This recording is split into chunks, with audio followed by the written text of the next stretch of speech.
gabbatee. Haadha jechumti jedhu maqaa kee kana bakka bu'ee barraa'u isaatiin bareedee haa ta'u. Haadhummaa keetu mararteen guutuudhaatu maqicha bareechaa haa ta'u. Yeroon waa'ee haadhummaa kee yaadee haadha koo jedhee si waamu hundaa gaaffiin kun na keessa jira. Olmaa akkan jenne gatii barbaaddu garaatti baachuurraa jalqabdee deessee guddisuu, dhiqanii uwwisuu, nyaachisanii raffisuu, of dhiisanii kan dhala ofii ta'uu qofa miti. Amma ijoolleen kee guddatanii heerumanii fuudhanii horanii warroomanitti illee ijaaf hin amantu. Haadhummaan haadhumaaf kenname. Waaqumatu badhaase nan ta'a jedhaniin ta'an keessuma jira. Haadhummaan haadhumaaf kenname.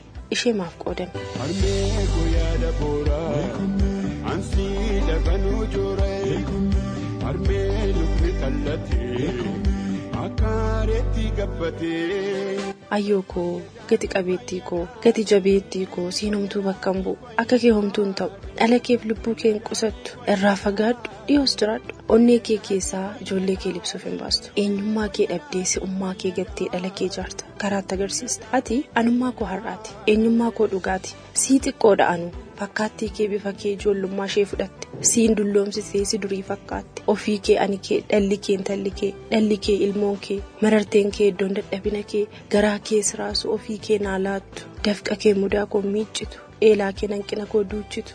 Harmee guyyaadha booraa ansii dhaganuu jooree harmee lukni kallatee akkaareetti gabbatee. Harmee ati mudhii kee hidhattee milkaa'ina ilmoo keef joorta dhibbuu ciniinnattee borii isaanii tolchita dadhabbii kee ijoollee keetti agarsiistu dhaba kee ofirratti hin beeksistu ilmoo keef gammadduuf goota nyaata kee irraa hambistee garaa duwwaa ijoollee kee soorta beela kee dhaggeeffattu waa'ee kee dursitu waa'een kee ijoolleedhuma keeti dhimmi kee dhala keeti hiika namummaa waaqni iyyuu ittiin si jaju eenyummaa qulqulluu namni hunduu wabeeffatu waan hunda dandeessa ijoollee keef taanaa waan ati dadhabdu hin jiru bokkaan jettuu qorran jettuu aduun sin danquu homtuu haadhummaa kee mulqu bu'aan dadhabbii kee ijoollee keeti qabaan ati himattu kennaan ati itti waaqa galateeffattu ana keeti ilmoo keeti.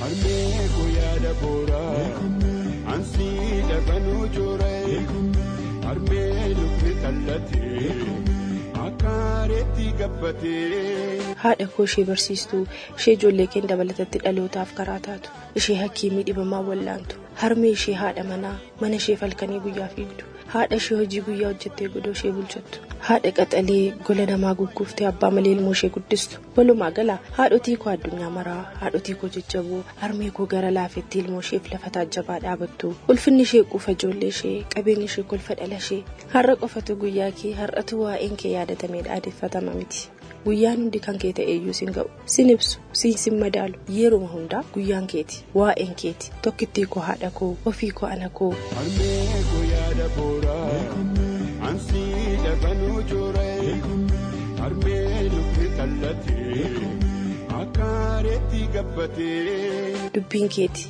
dhimmi keeti siyyuun ibsu siyyuun ga'u guyyaan hunduu kan kee haa ta'u siif haa ta'u innuun ga'u baga guyyaa dubartoota addunyaa maarcheet nagaan geessan Roomaan Efreem irraa.